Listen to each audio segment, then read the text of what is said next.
प्रभु यीशु मसीह के नाम से तेरे पास आकर प्रभु हम तेरा धन्यवाद करते हैं कि तूने रात भर हम सबको संभाल के रखा। प्रभु जी धन्यवाद करते हैं कि तूने प्रभु जी इतनी गर्मी के बाद इन 2 दिनों में बहुत अच्छा मौसम हमें दिया है, उसके लिए तेरा धन्यवाद करते हैं।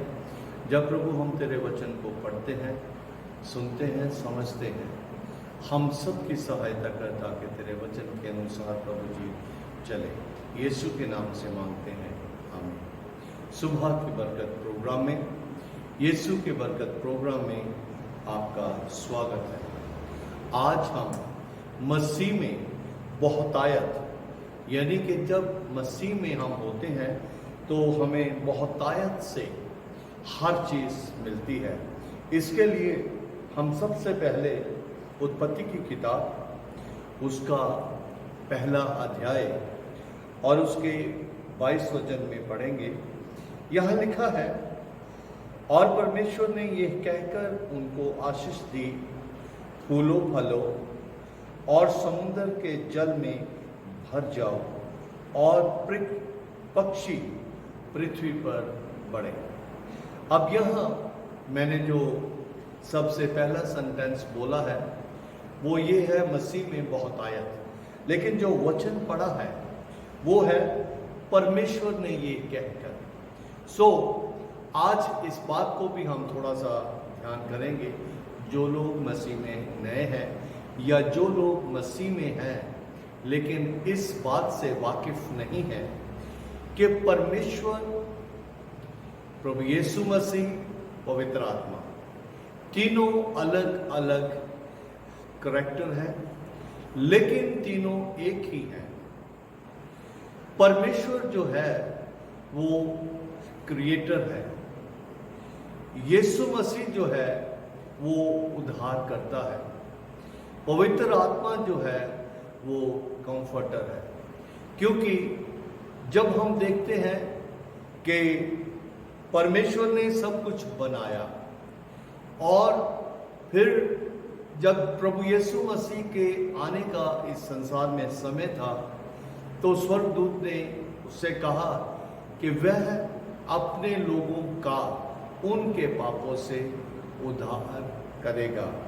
और प्रभु यीशु मसीह ने इस संसार से जाते हुए इस बात को कहा कि मैं तुम्हारे लिए एक सहायक, एक कंफर्टर भेजूंगा। और इस तरह से हमें इस बात को समझना बहुत ही ज़रूरी है कि तीनों अलग अलग व्यक्ति हैं और तीनों एक ही हैं, हर एक का अलग अलग काम है। उत्पत्ति की किताब पहला अध्याय उसके 22 वचन में हमने इस बात को पढ़ा और इसके साथ ही जो है यूहन्ना की इंजील उसका 10 अध्याय और उसके 10 वचन में हम देखते हैं कि परमेश्वर प्रभु यीशु मसीह इस बात को कहता है कि चोर और किसी काम के लिए नहीं, चोर किसी और काम के लिए नहीं, परंतु चोरी करने, घात करने और नष्ट करने के लिए आता है। प्रभु यीशु मसीह कह रहे हैं कि मैं इसलिए आया कि वे जीवन पाए और बहुतायत का जीवन पाए। अजीजों, जो मसीह में बहुतायत है वो शुरू से ही अदन की वाटिका में, अगर हम ध्यान करते हैं तो अदन की वाटिका में परमेश्वर ने हर एक चीज जो है बहुतायत से प्रोवाइड की थी। और मसीह का ये जो जीवन हमें मिला है ये बहुतायत का जीवन है। और ये जीवन जो है, जो प्रभु यीशु मसीह में हमें मिला है, हमारी जिंदगी की सारी जरूरतों को ये पूरा करता है। क्यों पूरा करता है? क्योंकि हम मसीह में हैं। इस बात को समझना हमारे लिए बहुत ही ज्यादा जरूरी है। लूका की इंजील उसका 15 अध्याय उसके 31 वचन में इस तरह से लिखा है। लूका 15 अध्याय और उसके 31 वचन को मैं इन दिनों में वचन इसलिए निकाल के पढ़ता हूं ताकि आप लोग भी वचन को सुनने के बाद वचन को पढ़ सके। 31 वचन में लिखा है, 15 अध्याय की 31 वचन में, उसने उनसे कहा, पुत्र तू सर्वदा मेरे साथ है, पुत्र तू सर्वदा मेरे साथ है, और जो कुछ मेरा है वह सब तेरा है। हमने अदन की वाटिका में देखा कि सब कुछ परमेश्वर ने बनाया और हर एक चीज के ऊपर परमेश्वर का अधिकार था। लेकिन जब उसने इंसान को बनाने के बारे में, उत्पत्ति की किताब पहला अध्याय उसके 26 वचन में लिखा है कि आओ हम मनुष्य को अपने समान, अपने स्वरूप, अपनी समानता में बनाए। उस वक्त परमेश्वर ने ऐसा योजना, अपनी जो योजना थी उसकी घोषणा कर दी कि सारा अधिकार जो है मनुष्य के हाथ में उसने दे दिया। हम इस बात को समझें कि ये जो हवाला मैंने पढ़ा है, ये वचन मैंने पढ़ा है, ये उड़ाऊ पुत्र के बारे में ये सारा दृष्टांत है। और उसके 31 वचन में लिखा है, बाप कह रहा है अपने बड़े बेटे से कि जो कुछ मेरा है वह सब तेरा है। और इस बात को हम ध्यान करें कि जब हम प्रभु यीशु मसीह में आ जाते हैं तो जो कुछ प्रभु यीशु मसीह का है वो सब कुछ हमारा हो जाता है। फिलिपियों की पत्री उसका 4 अध्याय उसके 19 वचन में लिखा है, 4 अध्याय उसका 19 वचन इस तरह से वहां पे लिखा है कि मेरा परमेश्वर भी, पौलुस रसूल लिखता है, मेरा परमेश्वर भी अपने उस धन के अनुसार जो महिमा सहित मसीह यीशु में है तुम्हारी हर घटी को पूरा करेगा। हमारी नहीं, लेकिन परमेश्वर के उस धन के अनुसार, हमारे धन के अनुसार नहीं, परमेश्वर के उस धन के अनुसार जो महिमा सहित मसीह यीशु में है तुम्हारी हर घटी को, जब हम परमेश्वर के पुत्र प्रभु यीशु मसीह पर विश्वास करते हैं, हम मसीह में होते हैं, तो वो परमेश्वर के धन, हमारा धन खत्म हो जाएगा लेकिन परमेश्वर का धन हमेशा हमेशा रहता है। मेरे अजीजों, जब हम इस बात को देखते हैं, पहला तीमुथियुस उसका 6 अध्याय और उसके 17 वचन में इस तरह से लिखा है, इस संसार के धनवानों को आज्ञा दे। पौलुस रसूल लिख रहा है कि इस संसार के धनवानों को आज्ञा दे कि वे अभिमानी ना हो और चंचल धन पर आशा ना रखें, परंतु परमेश्वर पर जो हमारे सुख के लिए सब कुछ बहुतायत से देता है, उसके ऊपर घमंड करना है। किसके ऊपर? प्रभु यीशु मसीह के ऊपर घमंड करना है। लिखा है जो हमें हमारे सुख के लिए सब कुछ बहुतायत से देता है।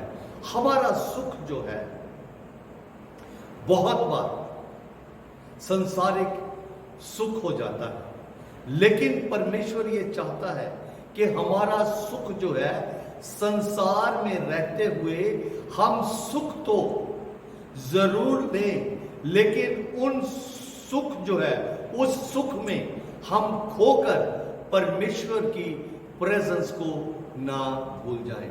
अदन की वाटिका में हर चीज बहुतायत से थी, खुराक वहां पे बहुतायत से थी, परमेश्वर की प्रेजेंस वहां पे बहुतायत से थी, लेकिन सब कुछ बहुतायत से होने के बावजूद आदम और हवा ने परमेश्वर की उस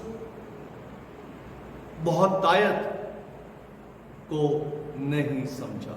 वो छोटी सी एक चीज के ऊपर, एक फल के ऊपर वो परमेश्वर की आज्ञा का उल्लंघन करने के लिए तैयार हो गए। अजीजों, जब हम उत्पत्ति की किताब में देखते हैं, वहां बहुत कुछ बिल्कुल स्पष्ट रीति से लिखा है। उत्पत्ति की किताब पहला अध्याय 20 वचन से एक बार मैं फिर पढ़ रहा हूं। फिर परमेश्वर ने कहा, जल जीवित प्राणियों से बहुत ही भर जाए, बहुत ही भर जाए। वो बहुतायत का परमेश्वर है, वो क्रिएटर है, उसके लिए किसी भी चीज की कोई भी घटी नहीं है। और पक्षी पृथ्वी के ऊपर आकाश के अंतर में उड़े। इसलिए परमेश्वर ने जाति जाति के बड़े बड़े जल जंतुओं की और उन सब जीवित प्राणियों की सृष्टि की जो चलते फिरते हैं, जिनमें जल बहुत ही भर गया, और एक एक जाति के उड़ने वाले पक्षियों की भी सृष्टि की। अजीजों, ये सब कुछ बनाने के बाद परमेश्वर ने कहा अच्छा है। और उसके बाद परमेश्वर 22 वचन में ये कहता है कि फूलो फलो, समुद्र के जल में भर जाओ और पक्षी पृथ्वी पर बढ़े। अगर परमेश्वर पक्षियों की बढ़ोतरी के बारे में विचार करता है तो अजीजों, हम लोग ध्यान करके देखें कि हम उसके प्रभु यीशु मसीह के लहू से खरीदे हुए लोग हैं। हमें हमारा वो कितना ज्यादा ध्यान करता, हमारी वो चिंता नहीं करता, हमारा वो ध्यान करता है। आज भी हम बहुत सी जगहों पे एक भजन गाते हैं, करता हूं मैं तेरी चिंता नहीं। परमेश्वर हमारा ध्यान करता है और वो हमें कहता है कि तू क्यों चिंता करता है, क्योंकि मैं सब कुछ बहुतायत से देने वाला जीवित परमेश्वर हूं। हमने यूहन्ना की अंजील उसके 10:10 में पढ़ा कि चोर का एक मकसद है। उसका मकसद क्या है? उसका मकसद ये है कि जो उसका नहीं है वो उसने चुराना है, और चुरा कर वो उसको संभाल नहीं सकता। वो उसकी मनसा यही है कि वो उसको घात करता है, वो उसको नष्ट करता है। और ये सब कुछ होने के बाद प्रभु यीशु मसीह कहता है, मैं इसलिए आया कि वे जीवन पाए और बहुतायत का जीवन पाए। यूहन्ना की अंजील उसका 8 अध्याय उसके 29 वचन में इस तरह से लिखा है। यूहन्ना की अंजील उसका 8 अध्याय और उसका 29 वचन यहाँ पे इस तरह से लिखा है, मेरा भेजने वाला मेरे साथ है, मेरा भेजने वाला मेरे साथ है। उसने मुझे अकेला नहीं छोड़ा, उसने मुझे अकेला नहीं छोड़ा, क्योंकि मैं सर्वदा वही काम करता हूं जिससे वह प्रसन्न होता है। अजीजों, इस जीवन में मसीह की अबंडेंस जो है, अगर हम चाहते हैं तो हमें इस बात को जानना बहुत जरूरी है कि जैसे अदन की वाटिका में परमेश्वर की प्रेजेंस बहुतायत से थी, हर शाम वो आदम और हवा को मिलने के लिए आता था, उसी तरीके से प्रभु यीशु मसीह इस बात को कहता है कि मेरा भेजने वाला परमेश्वर यीशु को जो भेजने वाला है वो मेरे साथ है। उसने कभी भी यीशु मसीह को नहीं छोड़ा। केवल एक समय में जब प्रभु यीशु मसीह ने सारे संसार के पापों को अपने ऊपर उठाया, उस क्षण परमेश्वर ने अपनी पीठ प्रभु यीशु मसीह की ओर से मोड़ ली, क्योंकि उस समय वो हमारे पापों की जो कीमत थी, हमारे पापों की जो सजा थी, वो उठा रहा था। और इसीलिए प्रभु यीशु मसीह ने कहा था, हे मेरे परमेश्वर, हे मेरे परमेश्वर, तूने मुझे क्यों छोड़ दिया? हे मेरे पिता, तूने मुझे क्यों छोड़ दिया? प्रभु यीशु मसीह इस बात को कहता है कि मेरे भेजने वाले की प्रेजेंस जो है वो सर्वदा मेरे साथ रहती है, क्योंकि मैं वो ही करता हूं जिससे वह प्रसन्न होता है। क्या हम वो ही करते हैं जिससे हमारा उद्धार करता, हमारा मुक्तिदाता प्रसन्न होता है? अजीजों, हम इस बात को किसी भी तरीके से ना भूलें कि हमें परमेश्वर की इच्छा को पूरा करने के लिए, हमें यीशु की इच्छा को पूरा करने के लिए कीमत चुकानी पड़ती है। लेकिन वो कीमत जो है वो उस खुशी से बहुत ही कम है जो हमें वो कीमत चुकाने के बाद मिलती है। अजीजों, कभी भी हम परमेश्वर प्रभु यीशु मसीह की अबंडेंस को हल्का ना समझें। उसकी हर एक तरीके से हमारे ऊपर बहुत ही ज्यादा बहुतायत से आशीष है। यूहन्ना की इंजील उसका 10 अध्याय 30 वचन में इस तरह से लिखा है, मैं और पिता एक है। मैं और पिता एक है। जैसे मैंने शुरू में बताया, पिता, पुत्र और पवित्र आत्मा एक है। यहां पे प्रभु यीशु मसीह बता रहे हैं, घोषणा कर रहे हैं, ये लोग जो उसके आसपास हैं वो इस बात को जान लें कि मैं और पिता दोनों एक हैं। यूहन्ना की इंजील उसका 14 अध्याय उसके 10 वचन में इस तरह से लिखा है, क्या तू विश्वास नहीं करता? क्या तू विश्वास नहीं करता कि मैं पिता में हूं और पिता मुझ में है? ये बातें जो मैं तुमसे कहता हूं अपनी ओर से नहीं, परंतु पिता मुझ में रहकर अपना काम करता है। हालेलुया।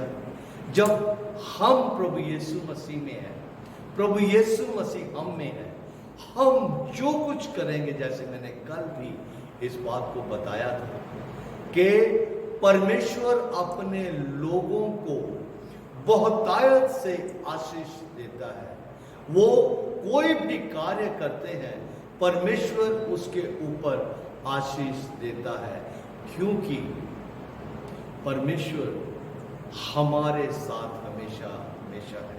अजीजों, अगर हम इस बात को जानते हैं, समझते हैं, तो हम किसी भी तरीके से परमेश्वर से दूर हो नहीं सकते। उसकी प्रेजेंस जो हमेशा हमारे साथ है, उसकी प्रेजेंस का हम हमेशा आनंद उठाते हैं। कुलुसियों की पत्री उसका 1 अध्याय उसके 27 वचन में इस तरह से लिखा है, जिन पर परमेश्वर ने प्रकट करना चाहा कि उन्हें ज्ञात हो कि अन्य जातियों में उस भेद की महिमा का मूल्य क्या है। हालेलुया। उन अन्य जातियों में उस भेद की महिमा का मूल्य क्या है, और वह ये है कि मसीह जो महिमा की आशा है, मसीह जो महिमा की आशा है, वो तुम में रहता है। मसीह हम में रहता है। मसीह हम में अगर रहता है तो हमें किसी भी चीज की कमी नहीं होगी, क्योंकि यहोवा मेरा चरवाहा है। दाऊद कहता है, यहोवा मेरा चरवाहा है, मुझे किसी चीज की घटी ना होगी। जब हम मसीह में हैं, हमें अजीजों किसी भी तरीके से कमी नहीं होगी, क्योंकि उसमें बहुतायत है, उसमें बहुतायत की खुशी है, उसमें बहुतायत का जीवन है, उसमें बहुतायत का प्रोविजन है, सब कुछ बहुतायत से उसमें आनंद है। अजीजों, हम इस बात को याद रखें कि हमें, जब हम यीशु मसीह को एक्सेप्ट कर लेते हैं, तो ये सारी बातें जो वायरस और ये और वो जो है सारी चीजें उनसे बढ़ के बहुतायत से हमें हमारे प्रभु यीशु मसीह की प्रोटेक्शन मिली हुई है। हमें यीशु की चंगाई बहुतायत से मिली हुई है। अगर परमेश्वर प्रभु यीशु मसीह की बहुतायत से चंगाई हमें मिली हुई है तो क्या हम लापरवाही करें? पौलुस रसूल ही पूछता है, अगर अनुग्रह मुझ पर बहुत ज्यादा है तो क्या मैं लगातार पाप करता रहूं? हरगिज़ नहीं। अजीजों, उसकी बहुतायत का हमें आनंद लेना है, उसकी बहुतायत की हमें प्रशंसा करनी है, उसकी बहुतायत के बारे में हमें लोगों को बताना है। और जब हम मसीह में हैं, जैसा यहां लिखा है, मसीह जो महिमा की आशा है वो तुम में रहता है।